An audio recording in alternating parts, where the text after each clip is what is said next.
The markets are all heading into oversold conditions. So in today's video, let's have a look at how this is setting up investors across all markets, including Bitcoin, the market we love the most here, for a max pain event, just like we've seen already in 2023. So let's smash up the like button and subscribe. We just need another few hundred to knock out that 290,000. So thanks again for all of your support on the channel, guys. This is your home of macro cycle analysis across stocks, Bitcoin, real estate, and crypto. We study the past to forecast the future. And if you want the free trading guides, the free Discord, the free economic and crypto report, a link is in the top of the video description. You can see it right there. So click on that once you finish watching this video. And a quick shout out to our members who are still crushing the gains. This is in just the last 12 hours, 30%, 64%, and nearly 80% here. Don't become a degen and go too hard on the leverage, but keep following your plans to keep making those results. Guys, let's start out with the S&P 500. I've got a lot of data to get through, as I said in yesterday's video. I also want to look at the fear and greed model so we can continue to follow up on how the market sentiment is progressing at the moment. We've got the VIX, the NASDAQ, BTC, heaps to get through, so I won't delay any further. What we've seen now for the S&P. Now, of course, we follow all of the markets as a reminder, because these are the markets that allow us some insight as to what potentially is happening with BTC and crypto, because this is where the most money is. I know we like to focus a lot on Bitcoin, but it's really a small drop in the ocean. The S&P 500 is probably the most important at this stage in the game. We're looking at the dump that we've just recently seen, the 6%, right on the call here. That is it, on to the 50% level, 6%, single digits. That's what we've been talking about after such a mega gain. Remember what we've been talking about as well on the channel. I know I say this a lot, but we've got the lows that came into the market where we're screaming out, these are the times to be buying through this area, yet you typically don't hear that. And I understand why, because essentially fear sells way better than looking at areas to buy. But the major thing that a lot of investors are concerned with, or they're just unsure about, is when to buy. Because at these bottoms, and if you were around, you know that these bottoms were very, very fearful. You don't feel like it's the right time to buy it. But if you've got a plan to let you know that lows are formed with these signals in mind, then it's much easier, especially when you get these huge gains if you're patient to the upside, and then it's easier to stomach the pullbacks. These pullbacks are particularly hard for the masses because, for one, they're not in the market, and two, they probably got into the market too late, because most people get in when they feel safe, when they feel comfortable, when they feel like it's the right time. They don't follow a plan. And so when we look at these pullbacks, this is why it's hurting a lot and why we're seeing a lot more fear come into the markets as we can get through to our fear and greed model as it resets to a more reasonable level for a healthy correction in the markets. So as an update for the S&P over the last 24 hours, we've seen a new fresh high over the last 3 days. So basically 2 days up, and we're in the after hours now for Wednesday. So we're just looking forward to over the next 12, 24 hours to see what happens on this day. Ideally, we want to see one more day up, but right now it's just looking just that little bit weak. Nonetheless, let's get back to this tomorrow. 6% down. This is still very, very healthy. This was the banking crisis, 8.8%. And where does 8.8% leave us? Somewhere around 4,200 points, back at the old top. So still in single digit territory.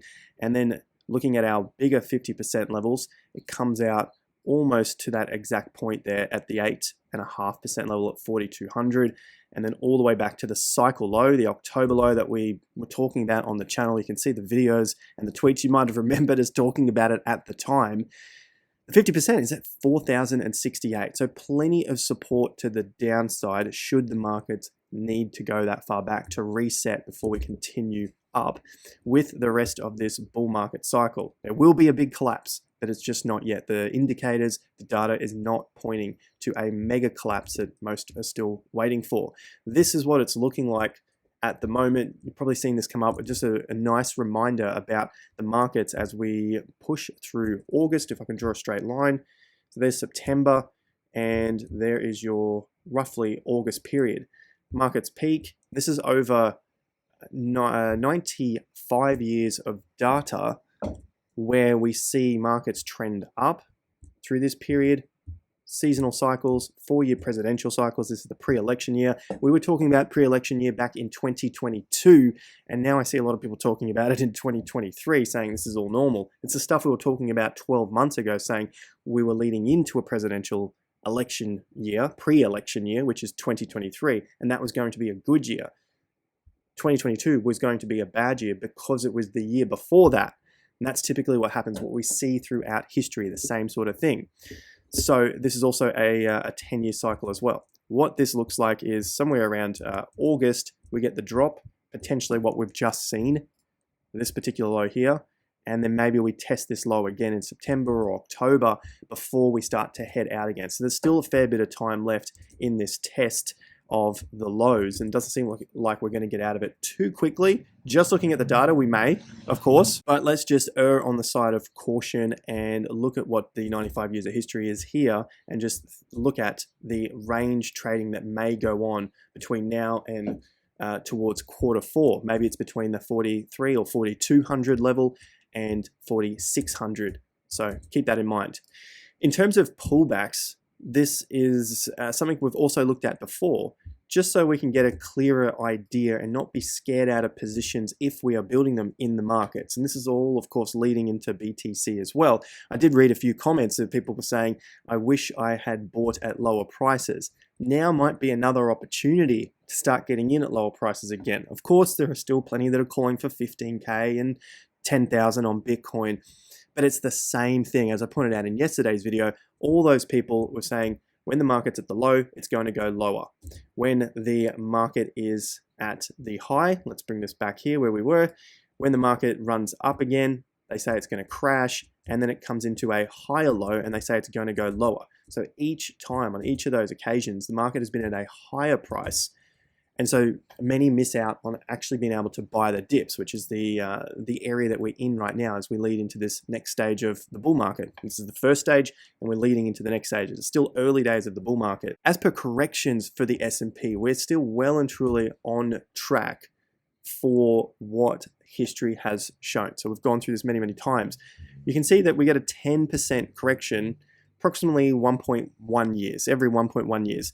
A 15% correction, one every 1.5 years, and a 20% bear market, so a 20% correction, which is technically a bear market, once every 2.7 years. So we just saw that last year, and looking at the data, it's probably unlikely that we'll see another one in 2023, considering we saw one in 2022, and we saw one in 2020. So it's really starting to weigh on the side of the markets are going to continue up, and that this is a correction in a pretty significant bull market so far. Bottom to top, 32%. You see me put that up many times before. Now, further data, what happens in these years where the first 7 months have been positive? You can go back all the way to 1928. These are all the years that the first 7 months were positive. What happens in the final 5 months? Well, majority of the time, they are also positive. There have been 3 occasions in the last 95 years. If you want to go against that and expect a further collapse like many on Twitter or YouTube and media are calling for, break past all significant data points, maybe show them this particular chart here 3 times in the last 95 years. And then in the full year, it's only been once out of those 95 years that there's been a negative year. And that was 1929, the Great Depression, when that began to kick off, where we had that mega peak in the markets and then the collapse from that point. Every other time since then, the full year has been positive. So if we look at where this year started, back at around, call it around 3,900 points, we wouldn't expect the rest of 2023 to go below that. Worst case scenario, because it's green, if we're looking at this not being a red year, then you could probably say anything above 3,900, that's where the S&P is going to finish this year. So we got some pretty good buy the dip opportunities. Let's have a look at the fear and greed now for the S&P, and we are resetting. Do we have further to go? Potentially. this is the bear market of 2022, and the data has gone further. But let's take a look back at around 2015 to 2018-19. This was the significant move to the downside for the S&P. That's this area here. This was the really big sell-off, the biggest sell-off the market had seen since the 2011 sell-off. So that was quite severe for the time. We have to think about how it was perceived at those times. Now, in terms of the resetting, the market obviously goes under here around 30 points and then begins to recover. So they've been great buy the dip opportunities. You can see as it goes under 30, probably hits around the 20 level, mid-20s to lower. They've been buy the dip opportunities for the S&P before it continues to head higher. Another buy the dip opportunity here. But of course, the fear is going to be extreme. This is under 30 here, excessive pessimism. And each of these occasions have been relatively, or actually been great opportunities to be buying up on the move up. Even when the market collapsed, of course, it's relative to the time in 2018, you had more buy the dip opportunities before we had another recovery into the later half of 2018. Then there was another further collapse, and then it continued up through 2019 into the beginning of 2020, and we all know what happened from that point there. So it's looking like, according to the fear and greed, we are getting the reset that we desperately need. The market hasn't seen this since the lows back in October, so this is a good sign, and the price is higher than where it previously was as we reset the market sentiment. All right, the VIX also resetting itself. You can see we've had a few little spikes here.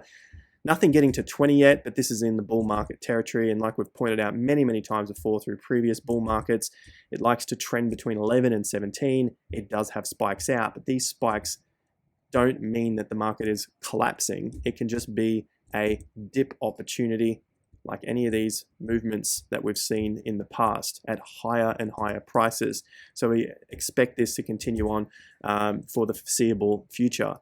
The NASDAQ also having a reset here. It's at a similar pullback price to what it was at the banking crisis low. So we're coming up to those same percentages. 50% level is a little further down here at 14,400. So there's still a bit of room to move to the downside. And of course, if we take the 50% all the way back to the cycle low, so the major 50% now for this bull market move out of the low, then that price comes in at 13,200. So plenty of room to the downside if this market needs further corrections. We're talking about single digits for the S&P pullbacks, that is. We're not talking about single digits for the NASDAQ. It has bigger moves to the upside, so we have to expect bigger moves to the downside.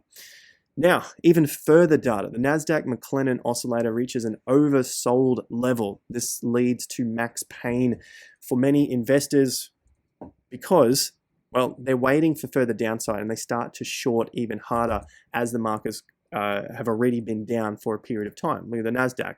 We've been going down for 1, 2, 3, 4 weeks. We do have a reversal here, but the market started off down and then continued down. 3 red weeks here, but in terms of our swings, they're all down from that top there.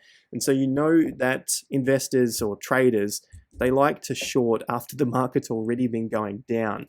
And typically with this signal here, table below displays a summary of post signal. This should be NDX, not the SPY or SP500, performance and signal by signal results. So what this is showing is when this signal comes up with the oversold here, oversold levels, typically 86% of the time, the median returns have been 14 to 16% over the next 6 to 12 months. Short term, they're still positive, but it's not anything crash hot. Like we're not going to go and bet the house on it for 2% when it's only about a 70% chance of that movement. But 6 to 12 months later, the more macro picture, things are looking quite rosy. And that also lines up with the chop and slop period that Seth's pointed out here with this particular chart, where the markets need a few more months to recover from those big moves to the upside, as we've talked about here on the channel. So that's the NASDAQ. This is all looking pretty rosy for the coming months. Pullbacks in a bull market are buy the dip opportunities. Speaking of which, Bitcoin and the max pain to the downside was to the downside to crush the longs. We had a lot of longs building up to the upside, and we've seen that now. Remember on yesterday's video and last week's video on Friday, we were looking at price still holding up above the June low. So are the shorts finished? Possibly not, because we're not seeing a bounce away yet. So maybe we still need a final flush out of these lows. But what we saw previously in this move out of the FTX collapse was a Max Pain crushing of the shorts. Again, like we just talked about, you see a lot of investors and traders trying to short the market after it's already been down for a considerable period of time, only to find that the market is not going to go any further, and then you get the Max Pain move to the upside and crushes them.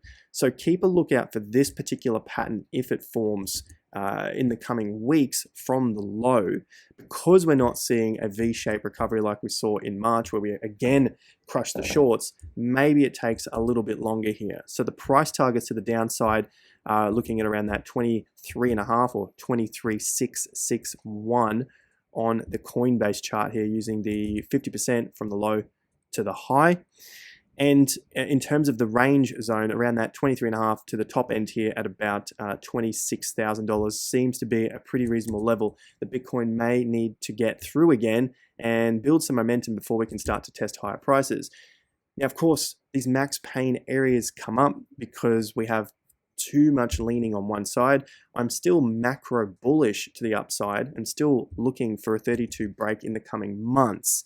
But it doesn't look like it's going to happen now because of the downside. And what we've looked at with the S&P and with the NASDAQ potentially taking a little bit longer over the course of 2023 to build up momentum again after mega runs, that might also be leaning into BTC, having to take a little bit more time here to build up more momentum to the upside. So we'll look at some of the liquidation points in future videos, because this could be a turning point for Bitcoin if we see too much of a buildup of shorts trying to obviously make some money from the downside in the market. And that could lead to another Max Pain event to the upside, which would then crush those shorts and we get that bounce to the upside.